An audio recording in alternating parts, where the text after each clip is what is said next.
Assalamualaikum dan selamat sejahtera. Anda bersama saya Nabilah Khalida dan ini Niagawani. Kita mulakan dengan ingin melihat bagaimana perkembangan negara kita dan apakah realiti ekonomi negara kita pada masa kini. Dan kita akan bersama dengan rakan setugas Nina untuk statistik dan data inflasi Malaysia. Silakan Nina.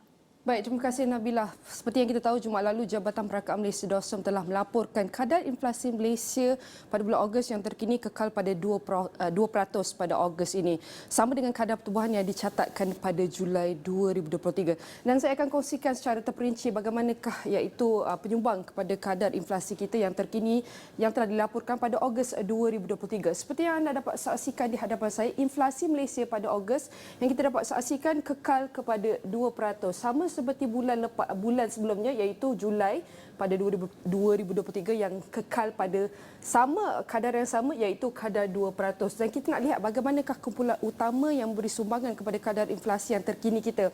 Dan untuk kita teliti ada beberapa kategori termasuk juga dengan makanan dan minuman bukan alkohol yang merupakan penyumbang ataupun faktor utama kepada kadar inflasi kita pada bulan Ogos ketika ini. Kita dapat saksikan warna oranye ini yang menggambarkan pada bulan Ogos yang kita dapat saksikan pada 4.1%, namun ia sedikit rendah berbanding Julai 2023 bulan sebelumnya iaitu pada kadar 4.4%. Dan kita nak lihat adalah antara kategori yang memberi sumbangan kepada kadar inflasi terkini kita juga adalah perumahan, air, elektrik, gas dan bahan api lain yang telah mencatatkan pada bulan Ogos sebanyak 1.8% kadar inflasinya, termasuk juga dengan kesihatan dan restoran dan hotel. Kedua-dua mencatatkan kepada 2.4% untuk sektor kesihatan dan juga restoran dan hotel 4.7% pada bulan Ogos 2023. Dan anda dapat saksikan beberapa sektor ataupun kita boleh cakap kumpulan utama yang menjadi antara penyumbang besar kepada kadar inflasi pada bulan Ogos 2023. Seterusnya untuk kita saksikan, inflasi teras sebenarnya sedikit tinggi berbanding inflasi biasa kita di mana pada bulan Ogos masih mencatatkan pada 2.5%, namun sedikit rendah berbanding bulan Julai iaitu bulan sebelumnya pada 2.8%. Dan untuk kita lihat bagaimanakah inflasi bandar dan luar bandar pada bulan Ogos iaitu telah kita lihat mencatat penurunan inflasi di bandar iaitu 2.0% berbanding pada bulan Julai iaitu 2.1%, namun untuk luar bandar kekal pada 1.9% sama pada bulan Julai 2023.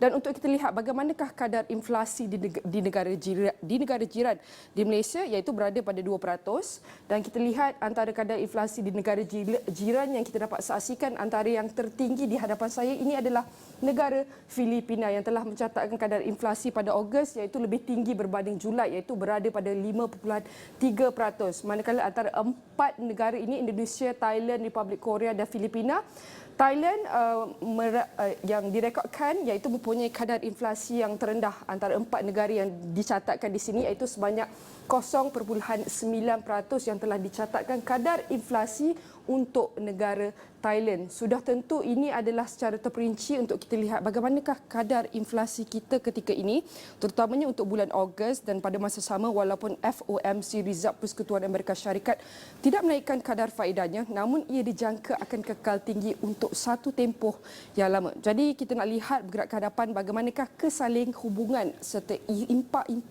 indeks harga pengguna ataupun inflasi kepada keputusan OPR. Serta itu kita akan bawakan tetamu kita yang sudah bersedia untuk mengulas selanjutnya adalah Dr. Muhammad Afzal Nizam Abdul Rashid, merupakan Ketua Ekonomi dan Kewangan Sosial Bank Muamalat Malaysia Berhad. Saya nak ucapkan terima kasih Doktor kerana sudi meluangkan masa bersama kami.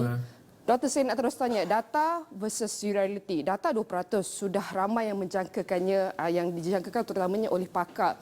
Tetapi realiti ini di bawah sana mungkin tidak seindah dirasai ataupun tidak seindah yang kita nampak. Doktor, bantu kami fahami bagaimanakah korelasi data ini dan realiti sebenarnya. Silakan Doktor. Okey, sebenarnya kita perlu memahami bagaimana data ini dicerap. Dan kita mengambil kira data daripada indeks harga pengguna yang mana dalam indeks tersebut ada pelbagai barangan dan perkhidmatan yang akan digunakan untuk sebagai penanda aras tingkat harga umum. Dan di situ daripada indeks harga pengguna tersebut kita akan kira lah berapa perubahan harga barang yang kita kenali dia sebagai inflasi. Okey, memang benar angka terkini inflasi negara adalah 2% pada bulan Ogos yang lalu, sama seperti data ataupun inflasi pada bulan sebelumnya iaitu 2% juga. Tapi ini bukan bermakna harga barang itu kekal sama? Tidak. Harga barang masih meningkat, tapi kenaikannya dalam kes ini speednya ataupun kelajuannya sama. Tapi tingkat harga masih lagi naik. Itu yang pertama. Kedua, seperti yang di awal saya sebutkan pecahan di dalam indeks harga pergera itu ada banyak. Contoh yang paling besar, tadi ada disebut tentang pecahan-pecahan seperti makanan dan minuman, bukan beralkohol, perumahan dan utiliti dan sebagainya. Tapi kalau kita deep dive ataupun kita lihat lagi data itu secara mendalam lagi, kalau kita melihat data seperti makanan dan minuman bukan beralkohol, antara perkara yang mungkin kita mendapat perhatian, yang saya katakan sebagai mendapat perhatian lah, harga beras ya. So inflasi beras yang dicatatkan pada bulan Ogos adalah 3%. Ya, 3%, dan bulan sebelumnya 2.4%. Pada bulan Julai, bulan yang sebelumnya iaitu pada bulan Jun dan bulan Mei, inflasinya ada 1.4%, 1.4%. Jadi pada bulan Mei sampai sekarang inflasi itu meningkat berdikit-dikit daripada 1.4, sekarang 2.4, sekarang dah menjadi 3%. Dan kenapa perkara ini kita tak nampak dalam angka indeks harga pengguna? Ini adalah kerana wajaran ataupun pemberatnya di dalam indeks harga pengguna tersebut adalah kecil, iaitu 1.1%. Jadi untuk kita lebih memahami isu yang berkaitan dengan realiti rakyat dan sebagainya, kita perlu meneliti lagi data-data dalam indeks harga pengguna tersebut. Itu baru beras, ada banyak lagi yang mana ia menunjukkan peningkatan inflasi yang agak tinggi jugalah. Kalau boleh saya sebut barangan yang berkaitan dengan pharmaceutical. Tadi ada disebut sebelum ni isu kena pharmaceutical kan. Jadi kalau kita lihat data dalam pharmaceutical dan indeks harga pengguna, ia mencatatkan kenaikan sebanyak 2.8% inflasinya bulan Ogos yang lalu. Bulan yang sebelumnya untuk pharmaceutical product ni adalah 1.8%. Dan kalau kita lihat data ataupun berita berkenaan dengan harga barangan berkaitan dengan farmasi ni, antaranya nilai ringgit, kos raw material atau bahan mentah dan sebagainya. Jadi sebenarnya poin yang saya nak katakan kat sini adalah indeks harga pengguna itu sebenarnya melambangkan situasi sebenar. Cuma pemberatnya berbeza-beza, dan kita sebagai pengguna terhadap indeks harga pengguna, kita perlu tahu kat mana kita nak tengok isu yang perlu kita angkat sebagai orang kata tu berkaitan dengan kos sara hidup tadi.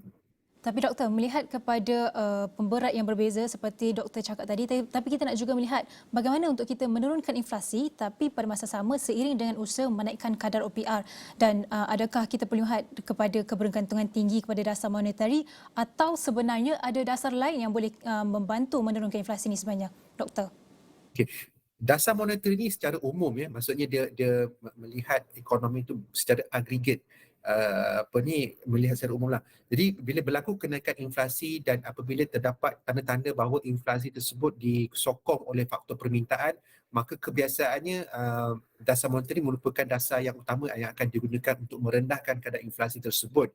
Namun seperti saya katakan tadi, kalau kita memperincikan inflasi tersebut, sebenarnya ia boleh merungkaikan pelbagai persoalan ataupun isu yang perlu kita perhatikan.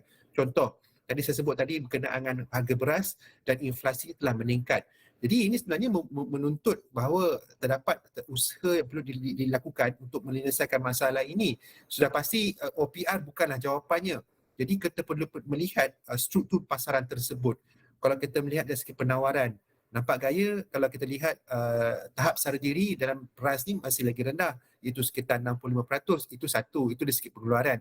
Bagaimana pula dengan struktur pasaran? Adakah dia bersifat monopoli, adakah dia bersifat orang kata tu pasaran bebas sempurna dan sebagainya?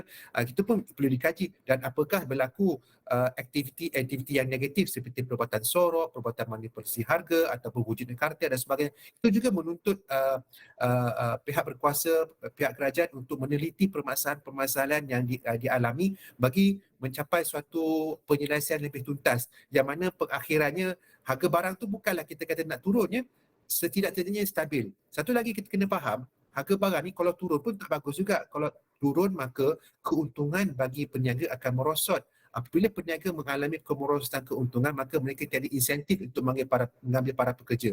Jadi kita perlu meletakkan suatu naratif ataupun suatu sudut pandang yang betul supaya kita mendapat gambaran yang lebih jelas berkenaan persoalan inflasi dan harga ini. Seperti yang doktor katakan bahawa OPR ini bukanlah jawapannya tapi ia mempunyai faktor untuk mempengaruhinya terutamanya kepada peniaga yang kita boleh cakap bakal merasai impaknya. Jika kita lihat Jawatankuasa Dasar Moneteri MPC Bank Negara Malaysia membuat keputusan untuk mengekalkan kadar dasar semalaman OPR pada 3%. Adakah MPC akan mengekalkan keputusan itu pada mesyuarat terakhir pada bulan November ini? Bagaimana doktor? Ini memang satu persoalan yang sering ditanyalah dan sebagai penganalisis ekonomi selain kita melihat data-data ekonomi dan sebagainya, kita akan melihat monetary policy statement sebagai suatu clue lah. Dan saya pula bila melihat pernyataan yang terkini pada mesyuarat yang lepas, saya melihat perkataan slightly accommodative tu maksudnya tahap sokongan ekonomi ataupun longgarnya dasar monetary itu. Bagi saya ini merupakan suatu clue bahawa dasar monetary itu dilihat sebagai berada pada paras yang begitu optimum. Kalau kita kata optimum tu maksudnya dasar 3% tu sesuai lah. Jadi bagi saya ini merupakan satu signal dari pihak bank negara bahawa kemungkinan OPR untuk dikekalkan pada mesyuarat pada bulan November nanti adalah tinggi kemungkinannya kerana peralihan bahasa dan digunakan dalam pernyataan tersebut bagi saya agak jelas dan sebagai pengguna monetary policy statement tadi itu sepatutnya kita boleh menganggarkan bahawa OPR itu akan dikekalkan sesuai dengan kedudukan ekonomi semasa dan kita dapat lihat dah pun ekonomi negara kita ni terjejas ataupun terkesan akibat kelembapan ekonomi luaran seperti yang dikatakan dalam angka ekspor dan juga angka seperti indeks pengeluaran industri IPI. Doktor, tadi doktor mengatakan dasar monetary 3% tu merupakan kadar berada pada yang optimum. Jadi dengan masalah bekalan beras tempatan ketika ini, kita ada panic buying, harga beras import pun dah meningkat. Jadi adakah kita akan menyaksikan kenaikan inflasi yang ketara terutama melibatkan makanan dan minuman bukan alkohol terutama juga subsektor makanan luar rumah. Bagaimana doktor? Saya menjangkakan kalau berlaku kenaikan inflasi ianya bersifat spesifik kepada produk-produk yang berkaitan. Contoh yang kita sebut beras, makanan dan sebagainya. Dan ini menuntut penyelesaian yang lebih bersifat khususlah terhadap permasalahan yang dihadapi. Seperti yang saya katakan ini OPR ini bersifat umum, dia tidak menyelesaikan sesuatu masalah yang begitu khusus. Jadi sebenarnya pihak kerajaan perlu melihat lagi lah apakah yang perlu dilaksanakan bagi memastikan harga barang yang khusus tadi itu tidak terlalu meningkat dan perlu melihat juga tentang penguatkuasaan adakah berlaku sebarang bentuk malpractices di kalangan para peniaga seperti perkansulan sebagainya seperti yang saya sebutkan tadi perlu dikuatkuasakan supaya kita dapat membantras aktiviti jenayah yang berkaitan dengan perdagangan. Jadi saya rasa kalau nak kata bergerak ke hadapan ni adakah tingkat harga ataupun inflasi umum meningkat, nampak agaknya tidaklah dijangka akan kekal stabil, tetapi apa yang perlu kita perhatikan adalah inflasi yang bersifat khusus seperti makanan dan minuman yang mana ternyata terdapat tanda-tanda bahawa menuntut pihak kerajaan untuk menyelesaikannya dengan lebih secara tuntas lah. Dan soalan terakhir kami, apakah harapan doktor bergerak ke hadapan dengan kadar inflasi kita ketika ini untuk kita lihat dalam jangka masa terdekat? Okey, jangka masa terdekat ni saya menyangkakan inflasi ni kekal stabil dan ini bererti kadar OPR tu mungkin akan distabilkanlah atau kekal pada masa kini. Jadi kalau itulah keadaannya, sepatutnya ia boleh merangsang pertumbuhan ekonomi negara kerana bila OPR itu stabil, para peniaga ataupun perniagaan lah terutamanya boleh membuat keputusan untuk meningkatkan hasil pengeluaran mereka melalui aktiviti pinjaman kerana kadar itu berada dalam keadaan yang stabil. Itu dari satu segilah. Keduanya saya mengharapkan lebih banyak lagi perkongsian tentang bagaimana usaha kerajaan untuk membantras isu yang berkaitan dengan harga barang ini kerana setidaknya para pengguna akan berasa lega dan memahami apakah dasar yang telah diambil dan outcome yang perlu kita lihat secara lebih khusus.